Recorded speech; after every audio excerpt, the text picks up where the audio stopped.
नमस्कार, आप देख रहे हैं क्वालिटी न्यूज और मैं हूं काजल आपके साथ। चलिए नजर डालते हैं आज की प्राइम टाइम खबरों में इस वक्त की बड़ी खबरों पर। महाराष्ट्र की सरकार में शामिल एनसीपी के मुखिया शरद पवार ने बीजेपी नेताओं के उस बयान का जिक्र किया जिसमें राष्ट्रपति शासन लगाए जाने की बात कही जा रही है। पवार ने कहा कि राष्ट्रपति शासन लगाने की धमकी हमेशा से दी जाती है, लेकिन इसका नतीजा कुछ नहीं निकलता है। अगर आगे चुनाव वाले हालात बनते हैं तो हाल ही में हुए कोल्हापुर उपचुनाव जैसे नतीजे देखने को मिलेंगे। किसी को बेचैन होने की जरूरत नहीं है। शरद पवार ने आगे कहा कि पावर आती है और जाती है, इसमें किसी भी तरह से बेचैन होने की जरूरत नहीं है। कुछ लोग बेचैन हो रहे हैं, मैं उन्हें गलत नहीं कह रहा हूँ, क्योंकि पिछले विधानसभा चुनाव के दौरान दावा किया गया था कि हम दोबारा सत्ता में आ रहे हैं, लेकिन ऐसा नहीं हुआ, इसीलिए अब ये लोग बेचैन है। बता दें कि इससे पहले केंद्रीय मंत्री नारायण राणे की तरफ से महाराष्ट्र में राष्ट्रपति शासन लगाने की बात कही गई थी, जिसके बाद मामला गर्मा गया।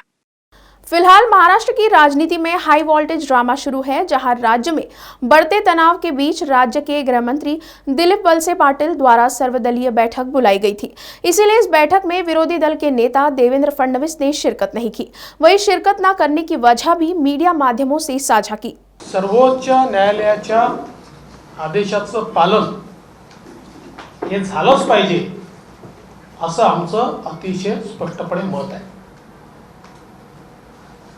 आज महाराष्ट्र के गृह मंत्री ने जो बैठक बुलाई थी, उस बैठक में न जाने का फैसला, उस पर बहिष्कार करने का फैसला हमने किया। इसका कारण पिछले 3-4 दिनों में महाराष्ट्र में जिस प्रकार से गैर जिम्मेदाराना पद्धति से पुलिस का उपयोग करते हुए विरोधी पार्टी के लोगों को जान से मारने की हरकत की गई, प्रयास किया गया। इसके बाद संवाद के लिए जगह कहां बचती है। हमारा तो मानना यह है कि हिटलर शाही से संघर्ष होता है, संवाद नहीं होता। और अगर इस प्रकार की प्रवृत्ति यहां पर चलेगी तो हम भी उसका मुकाबला करेंगे। हमने मुंबई महानगर पालिका के भ्रष्टाचार के खिलाफ पोल खोल यात्रा निकाली। रोज इनके भ्रष्टाचार को हमने उजागर किया। कैसे इन्होंने मुंबई को लूटा ये जनता के सामने लाया। तो हमारी यात्रा पर हमले हुए, हमारे एमएलएस पर हमले हुए, हमारे नेताओं पर हमले हुए। राजस्थान के युवाओं के लिए अच्छी खबर है। यहाँ की सरकार ने प्रदेश में करोड़ों के निवेश को मंजूरी दे दी है। इसके बाद राज्य में नौकरी के कई अवसर उपलब्ध हो जाएंगे। मोटे तौर पर बात की जाए तो इन निवेशों के बाद करीब 26,000 बेरोजगार युवाओं को रोजगार मिलने की संभावना है। राजस्थान की अशोक गहलोत सरकार ने 71,486.4 करोड़ रुपए के निवेश को मंजूरी दी है, जिसके तहत हजारों बेरोजगारों को रोजगार मिल सकता है। ये प्रस्ताव कई क्षेत्रों के लिए पास हुआ है, जैसे agro processing, textile, pharma, cement, auto इत्यादि। राज्य सरकार को प्रस्ताव देने वाली कंपनियों में Honda cars, Saint Gobain, Lenskart ReNew Power, HPCL Mittal, ceramics, Kris pharma, Hero Electric vehicle आदि का नाम शामिल है। बैठक में राजस्थान के मुख्यमंत्री अशोक गहलोत ने कहा कि राज्य की इंडस्ट्रियल पॉलिसीज के कारण ये प्रस्ताव मिल रहे हैं। यही नहीं, आने वाले समय में राजस्थान की इंडस्ट्रियल पावर और बढ़ेगी, क्योंकि कई इंटरनेशनल कंपनियां यहां अपनी यूनिट्स सेट करना चाहती है।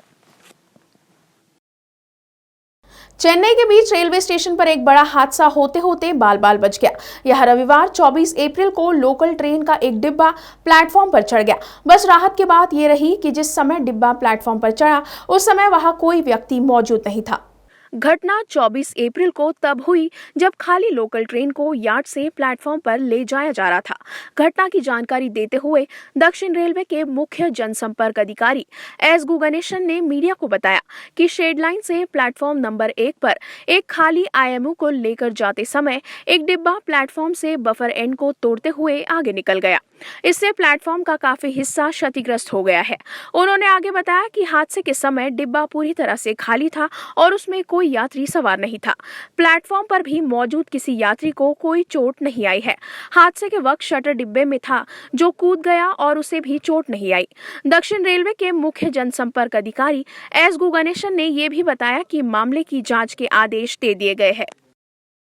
पैसे चुराने के लिए चोर किस हद तक जा सकता है, इसका एक नया कारनामा महाराष्ट्र के सांगली में देखने को मिला। यहां चोरों ने बूथ से एटीएम मशीन को खोदने के लिए बुलडोजर का इस्तेमाल किया। मामला पुणे जिले के सांगली मिरज तालुका का बताया जा रहा है। रविवार को हुई यह घटना एटीएम बूथ के अंदर लगे सीसीटीवी कैमरा में कैद हो गई और अब इसे सोशल मीडिया पर खूब शेयर किया जा रहा है। कुछ सोशल मीडिया यूजर्स चोरों की हिम्मत पर हंस रहे हैं तो अन्य इसे बेरोजगारी को जिम्मेदार ठहरा रहे हैं। मीडिया रिपोर्ट्स के मुताबिक चोरों ने पहले तो जेसीबी को चुराया और फिर उसी मशीन से एक्सिस बैंक के एटीएम की खुदाई कर दी। मिली जानकारी के अनुसार एटीएम मशीन के अंदर 27 लाख रुपए थे। एटीएम मशीन के बाहर कोई सीसीटीवी कैमरा नहीं था और ना ही कोई गार्ड था। एटीएम मशीन तोड़कर चोर उसे थोड़ी दूर ले गए। सोशल मीडिया पर वायरल इस वीडियो पर लोग तरह तरह की प्रतिक्रियाएं दे रहे हैं।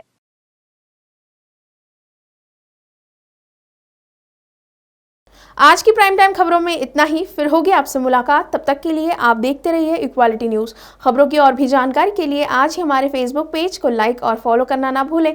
साथ ही हमारे यूट्यूब चैनल को सब्सक्राइब करें।